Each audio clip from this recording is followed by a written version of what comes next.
एक बार एक जुलाहा सूत काटने के लिए रुई लेकर आ रहा था। वह नदी के किनारे बैठा ही था कि जोर की हवा चली और उसकी सारी रुई उड़ गई। जुलाहा घबराया और सोचने लगा, अगर मैं बिना रुई के घर गया तो मेरी पत्नी बहुत नाराज होगी। उसने सोचा कि घर जाकर मैं यही बोल दूंगा, फुर्र फुर्र, और वह फुर्र फुर्र बोलता हुआ वहां से निकल गया। रास्ते में एक चिड़ीमार पक्षी पकड़ रहा था। फुर्र फुर्र की आवाज़ सुनकर सारे पक्षी वहां से उड़ गए। इस पर चिड़ीमार को गुस्सा आया और जुलाहे को फुर्र फुर्र के स्थान पर पकड़ो पकड़ो कहने के लिए कहा। वह जुलाहा पकड़ो पकड़ो कहता हुआ वहां से आगे चला। आगे जाने पर रास्ते में कुछ चोर पैसे गिन रहे थे। पकड़ो पकड़ो की आवाज़ सुनकर चोर घबरा गए, लेकिन जब चोरों ने जुलाहे को अकेला देखा तो बोले, हमें मरवाने का इरादा है क्या?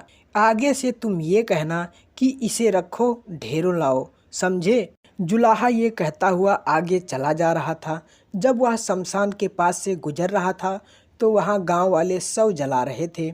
जुलाहे की बात सुनकर गांव वाले भड़क गए और बोले, तुम्हें शर्म नहीं आती? हमारे गांव में इतना दुख है और तुम ऐसे बकते हो। तुम्हें तो कहना चाहिए, ये तो बड़े दुख की बात है। जुलाहा ये कहता हुआ आगे चलने लगा।